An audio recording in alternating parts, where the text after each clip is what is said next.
E aí, belezura? Bora para mais uma leitura em voz alta. Jefferson falando. A gente vai dar sequência aqui na explicação do capítulo 13 de Gênesis. Fechou? Bora para a leitura. Vamos lá. Capítulo 13, Gênesis. Tendo sido forçado a sair do Egito, Abrão retornou para o sul, o último lugar em que vivera na terra prometida, antes da sua ida para a África. Abrão seguiu em direção ao norte até Betel, uma área de Canaã com mais chuva e, consequentemente, com mais vegetação do que o sul. Essa mudança provavelmente foi necessária a fim de alimentar os grandes rebanhos de Abrão e de seu sobrinho, Ló. O retorno físico de Abrão ao lugar onde Deus primeiro lhe falara na terra prometida se assemelhou a uma reconsagração espiritual de sua vida a Deus. Pela primeira vez, desde que deixara Canaã e fora para o Egito, Abrão invocou o nome do Senhor, especialmente durante os meses secos de verão. A terra ao redor de Betel e a Ai estavam, vou voltar aqui, especialmente durante os meses secos de verão. A terra ao redor de Betel e Ai estava muito seca para tamanha quantidade de rebanho e pessoas para permanecerem na área. Abrão e Ló teriam de se afastar. Com limitados recursos naturais, era inevitável a contenda entre os pastores de Abrão e de Ló. Abrão acalmou a situação de tensão que tinha azedado o relacionamento entre ele próprio e o seu sobrinho, e entre os seus pastores. Uma vez que eles eram irmãos e estavam rodeados por muitos grupos que tinham quaisquer motivos para lhes serem amistosos, era importante que eles fizessem um acordo.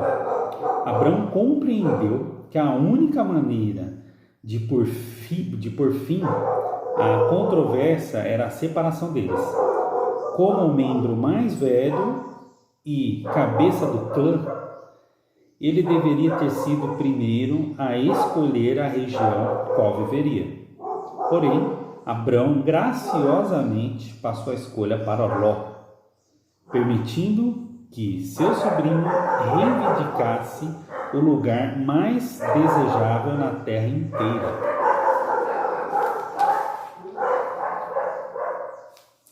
Pensando especialmente na necessidade de água e pasto para os seus rebanhos, Ló estava particularmente interessado na extremidade sul da planície do Jordão, uma área bem regada em todo lugar.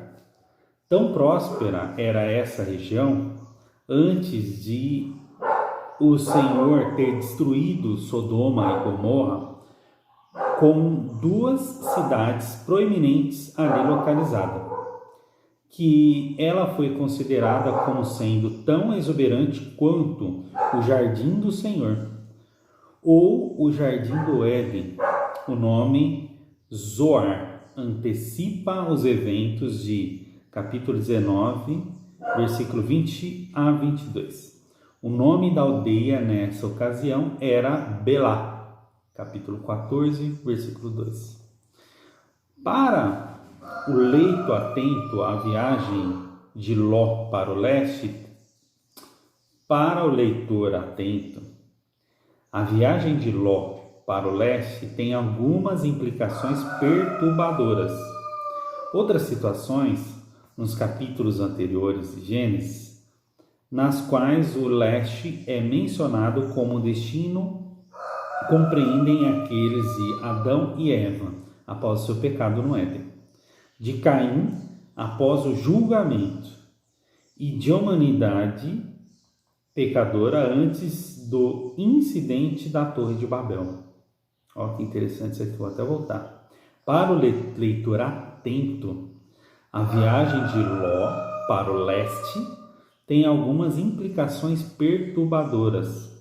Outras situações nos capítulos anteriores de Gênesis, nas quais o leste é mencionado como um destino, compreendem aqueles de Adão e Eva após o seu pecado no Éden, de Caim após o seu julgamento e da humanidade pecadora antes do incidente da Torre de Babel. Ló aparentemente viveu uma existência transicional.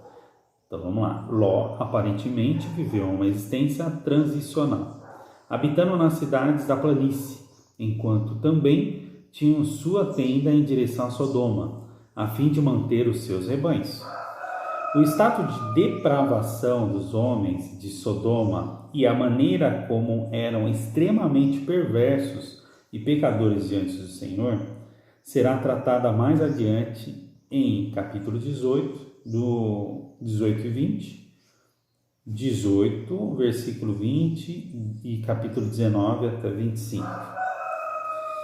Quando Abrão deu partes de Canaã para Ló, no acordo que ofereceu terra por amor à paz, tal pacto ameaçou o cumprimento da antiga promessa a Abrão.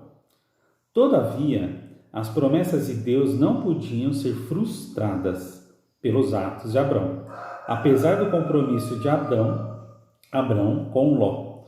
O Senhor mesmo daria a Abrão toda a terra que ele estava vendo, em todas as direções. E mais ainda, Canaã também haveria de pertencer à semente de Abrão, para sempre. Contudo, a descendência de Ló não seria deixada sem território. Seus filhos, Moabe, Ebim, Ami, seriam os fundadores de Moabe e Amon, nações a leste da terra prometida a Abrão. Além da terra, o Senhor também prometeu a Abrão uma semente numerosa demais para se poder contar.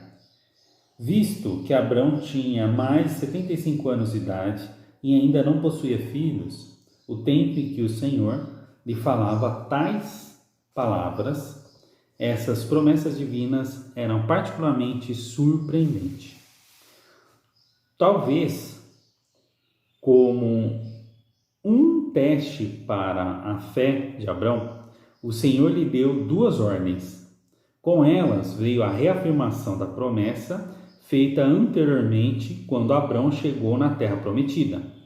Imediatamente após a ordem de Deus para percorrer a terra no seu comprimento e na sua largura, o patriarca habitou na planície de Mamre, um local aproximado de 3,2 quilômetros ao norte de Hebrom.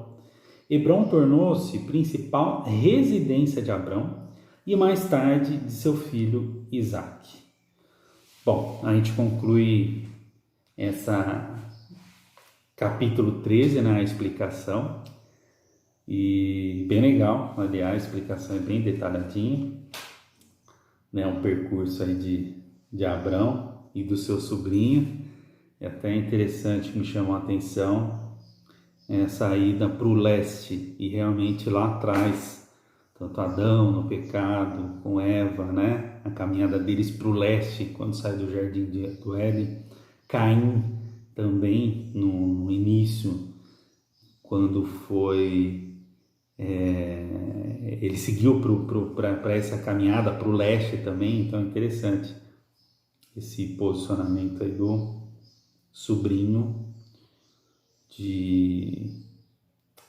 né, o Ló, né, para o leste também. Então eu posso falar para você que a Bíblia ela é um mistério, né?